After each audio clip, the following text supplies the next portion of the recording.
fellow artists, creators and aspiring modelers. Biscuits here. First I want to thank everyone who let me know that they enjoyed my first podcast. It means a lot to me. And I promised some actual 3D modeler ammunition. So in this second podcast episode, I'm gonna give it to you. When I first started modeling about 2 decades ago, in my 3D community, I was the only girl for a long time. Not that I had any problems with that, not at all. But the thing was, all the tutorials available back then were either cars, mechanical stuff, technical nuts and bolts, electronic equipment, and sports stuff like soccer balls, things like that. But mostly cars. Seriously, I'm zoning out when a guy starts to talk about cars. I'm personally not even remotely interested in how many dinosaur power your car has. Frankly, I'm only interested in the size of your GPU. So with the tutorials available back then, basically you could model an entire man cave. And I can imagine the tutorials were made by man for man. And I really would have loved to see some other stuff like a sea dragon, necklaces, or a house for elves, something less boring. But I wanted to learn, obviously. So I actually did tutorials in which I had no interest in the subject whatsoever. And my models on default turned out pink, of course. Lovely, such a pretty remote control. When you are starting nowadays, you have a much broader choice in subjects. So I guess it's not that hard to find tutorials you actually enjoy doing. Now, you want to become a 3D modeler, right? First things first, you need to figure out which software is your best fit. I suggest download demos of modeling software to try out. There is user-friendly model software. There is software that has so many buttons and options that it looks like you are in a cockpit of a plane. And there are expensive modelers and even free software and everything in between. If I would start now with learning to model, I would try Blender first. It's free. I must admit I don't have any personal experience with it, but I heard very good things about it from modelers who I trust. And the same goes for Modo. Very good software, I'm told, and you can buy that in a perpetual version. Just try demos out. You need to feel if the particular modeler software clicks in your brain first. You need to feel comfy and welcome in it. Of course, in the beginning you aren't really at home yet, but don't put in lots of effort in your software you detest at first sight, and don't bother downloading demos of software which are above your price range. I made that mistake, and that's just a waste of your time learning those. I needed several tries till I found my match, which is C4D and ZBrush. And people associate ZBrush with sculpting, but the software is capable of hard surface modeling as well. So very, very cool. And I personally lean heavily on that combination. In the end, You won't have enough with one single software, especially if you want to become a Dev Studio content creator, because frankly, I use multiple software for several stages in the process, but a good modeler application is a necessity. So choose that with care. And then the important thing is to get your tools under control. Learn all the basics first. Start with box modeling. The base of your model is then one of the primitives, like a cube. So all hail the cube, like we always said in 3D chat. And after that, try your hand at point-to-point modeling, spline curve modeling, and make sure you have the feel of the wide range of the basic features at your fingertips, and just practice the heck out of extrude inner, knife, bridge, weld, lathe, sweep, loft, and get to know the deformers intimately. And note that the tool names can vary between each modeling software. Practice with pushing and pulling vertices, polygons and edges. It doesn't need to be an actual recognizable object yet, what you create. Just try to use a knife and fork. You don't need to cook the meal yet, right? Just have some relaxing fun with it. So all the tips that I can give you are based upon my own experiences and opinions, and I for one certainly don't know everything. In fact, I'm well aware of that. So please don't take my talks or advice as something you need to abide by, but more as food for thought. But it will make me happy if some of you do get motivation or inspiration from my words, because that's the whole point for me doing these podcasts. And what I find important is to realize, and I almost don't dare to say this out loud, but in the beginning, you aren't the creator. Instead, you are a copier in order to learn a skill. The same when I started painting, we had to analyze very thoroughly existing paintings. We went to museums a lot, learned about techniques, all good things. Copying is all good as long as you are in the beginning learning stage of a skill or want to learn something new later on, like my alarm clock in ZBrush. I pull up an image for you. I wanted to learn a new feature in ZBrush, but I don't put that model out as a commercial product. Not because it's bad, but because it's a one-on-one copy of something that exists already. So for me, that is just practice and learning new techniques. It never stops. Skills need to keep evolving. But the fun in modeling I always found is designing your own stuff and then creating it. As a modeler, you are not just applying a skill. You think of the concept as well. So yes, you can be a fashion designer, an interior designer, furniture, industrial designer, and an architect in one. That is the beauty of being a 3D creator. So if you really want to learn how to model, do as many tutorials as you're capable of.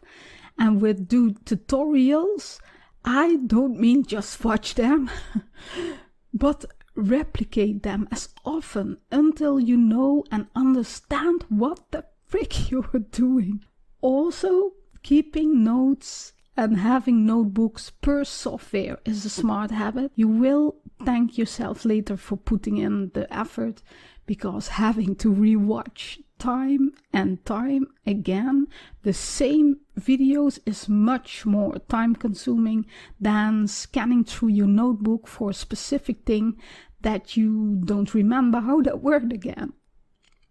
And when you have the basics down and did a mountain of tutorials, walk through your home to find easy objects to try to model without tutorials. Yes, I know that's scary, without someone taking you by the hand to guide you. But your training wheels need to come off now. But note, you are still in the copy phase. You don't need to design yet. Just try to replicate objects. So find things like a spoon, a pen, a cup, scissors, and a hairbrush. Things you can make from a primitive like a cube or several primitives. And if you really feel adventurous, try modeling an entire chess set without a tutorial. It's a mixture of easy lathes, so the screw curve technique, and you have the box modeling in there as well. This is doable. You can totally tackle this in this stage. One of the first things I modeled was a dice. And I mean modeled with extrude, not boolean, because that messes up the topology of the mesh. Although the booleans are nowadays much better than they used to be. But a good modeler loves a clean topo flow. So I suggest to make that your rule number 1, aim for clean topology. And number 2, avoid n-gons. You don't want the potential trouble those can cause you. So make as much as you can with quads.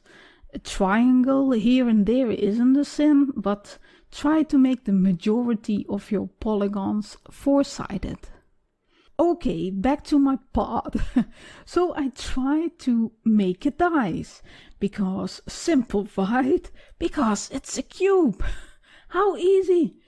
And I made the first mistake straight away, to sit behind my PC and start, and I didn't think this through. No planning whatsoever. I just thought, let's roll with it. Oh my god. My puns are very top-notch today. The only thing I knew was that the opposite sides of the dice needed to equal 7. So I started happily beveling my cube. I got some nice rounded edges going on. And then continued with the side with one eye. Made an insert, scaled it. In the middle I selected the polygon or face. The names vary between programs. I extruded to the inside, easy peasy. And then I continued with the 2-eyed side. So, okay, I guess I need to make some knife cuts. And I was staring at the real dice in my hand and thought, oh shit, this is going to be ugly with this inferno of knife cuts that I'm about to do. And indeed, each side got worse and worse. Illogical, messy knife cuts everywhere. And I actually have given it a name. I call it Ninja Geometry. So whenever I see a mesh with too many cuts in the topology, I go like Ninja Geo. Now, if I had thought this dice thing through before I started rolling with it, I had figured out sooner to do a 5x5 subdivision, and then I could have selected all appropriate polygons and extruded those. So an important tip I can give you is modeling is part actual modeling, and the other part is thinking and planning.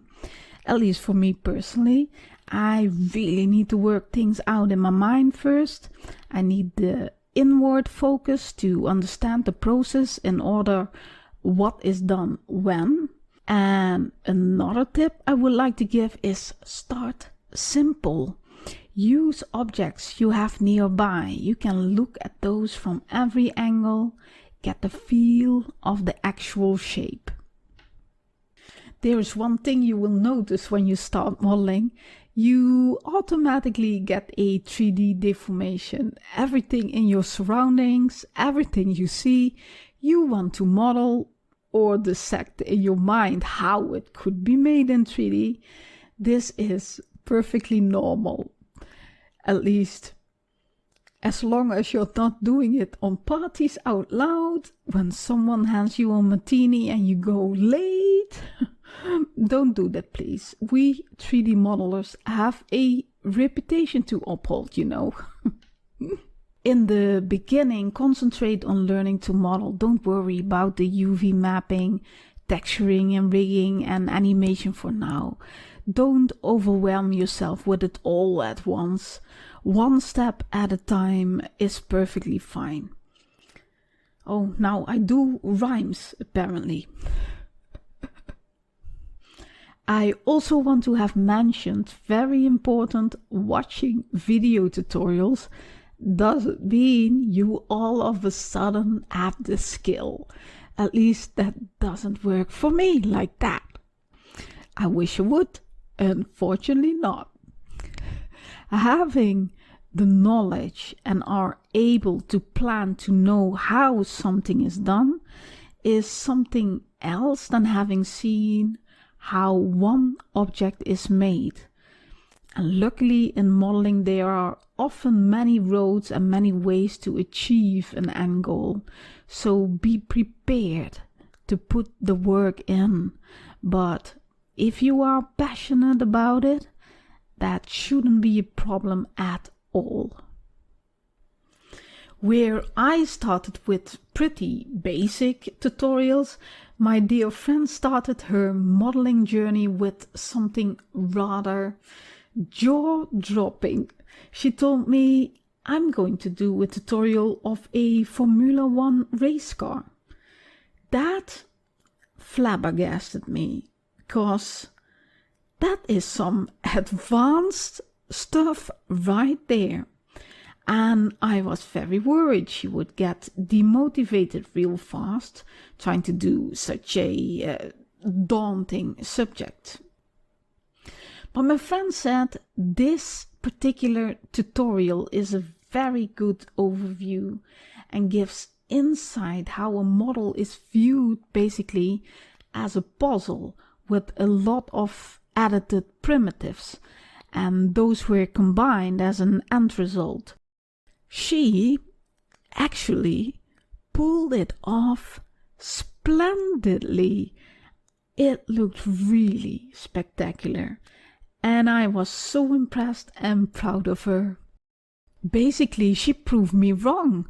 I didn't need to have to worry at all. So what that made me realize is you don't need to start with baby steps per se.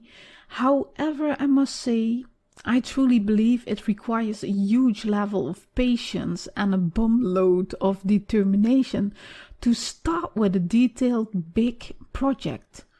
So if you don't want to run the risk of disappointing or demotivating yourself, build the difficulty level up step by step. But if you will decide on an epic first project, I am rooting for you. Go for it, cause with a determined mind and a mountain of motivation, you can come far. If you made it and listened all the way to here, get yourself a coffee, tea, or tropical beverage with pineapple, cause you deserved it. Tell me if this talk was helpful. I appreciate it. And next time I think I'm going to talk about, okay, now I'm a modeler, and now what? Stay tuned and make it a great day. And I talk to you later.